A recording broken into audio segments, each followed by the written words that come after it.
Well, next for President Yoon Suk-yeol will be the criminal investigation that's running parallel to this, I should say, the criminal trial on charges of insurrection. So Yoon's troubles are not over by a long shot. He'll be stripped of the presidency. There will be the trial on insurrection, but now the prosecution can add other charges to the list because insurrection was the only one that didn't have presidential immunity, but they wanted to bring other charges against him, and now he can. But that won't be a quick process. That's going to drag on for some time. And his supporters, who were really angry, when this impeachment came down, one's already been arrested for smashing the window of a police bus. They have dispersed, but are probably heading to his residence right now to continue their support. So President Yoon's trouble's not over, and his supporters likely to sort of gather around him for the time being. 피청구인을 파면함으로써 얻는 The benefit gained by dismissing the respondent overwhelmingly outweighs the national losses resulting from the president's impeachment.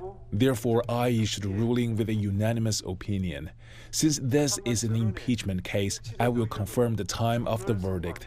It is 11:22 a.m. Older respondent President Yoon Suk-yeol is impeached.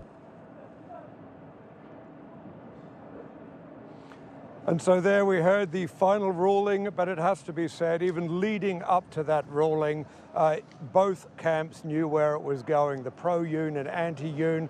Of course, the anti-Yoon demonstrators cheering, applauding each time the Chief Justice Moon went through the list of charges the National Assembly had brought against him and made it clear that each of them had broken the Constitution. So by the time that verdict came down, everybody knew this, where this was going. Again, anger from the pro-Yoon camp, but we've already heard from Lee Jae-myung, the opposition leader, thanking the people, who came out onto the streets to give this reassurance to South Korean democracy, and also saying this sends a message of stability again to the world, that the period of political paralysis here in South Korea is coming to an end. Well, Jack, tell us, how is the public reacting to the ruling, as we know that security forces were already in place to prevent potential violent protests? Well, the crowds have dispersed right now. Actually, I can still hear some pro-Yoon supporters on the other side of the barricade you can see behind me. That goes across the 4-lane road leading past the Constitutional Court. Gives you some idea the measures they've taken to separate the crowds here to try and prevent clashes. The police have, about 20 minutes ago, taking away other barriers from here.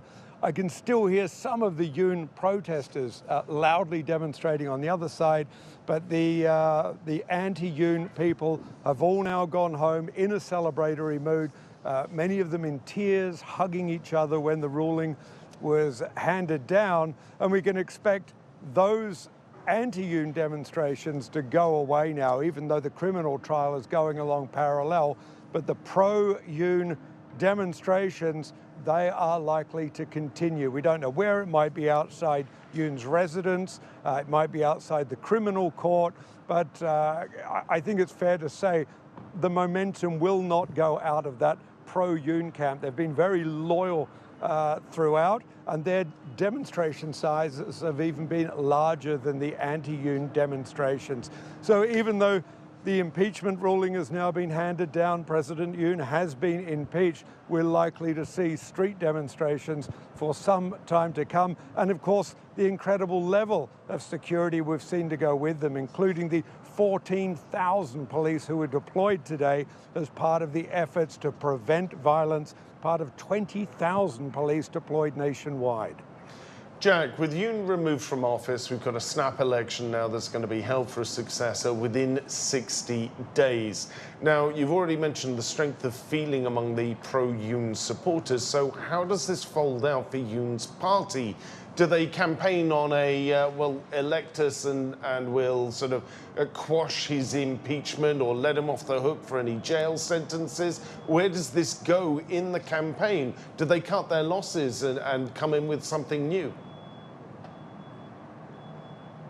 The picture is very complicated because the party is led by Lee Jae-myung, who just managed to have a corruption case overturned in appeal, but still has some other corruption cases in the process. And clearly he's hoping to become president before they come to fruition because that would give him immunity. But many in his own party not happy. And when we were with the pro-Yoon people and that ruling was read down, the Chief Justice also had some pretty harsh words for the opposition. And many of the anti-Yoon people were nodding, the people who you would think would be supporting the opposition party. And that is why we're seeing a sort of a surprise political split. The opposition still has the lead, but there's been a real growth in the People Power Party, the ruling power of Yoon, because it's seen that the acting presidents actually haven't done a bad job of governing while Yoon's been going through this process. Particularly the previous one, Choi Sang-mok, is really being seen as a stable set of hands. So it depends who they put in place against Lee Jae-myung. And the other big wild card factor here is it isn't just martial law that will be playing into this election. It is, of course, Trump and his tariffs. So perhaps whoever handles that best in the eyes of the public may ultimately be the victor. So at the moment, you would think that after martial law, the opposition would easily win, but right now nobody's making any bets. It's a very complicated picture with many different factors playing in, including now Donald Trump and his tariffs.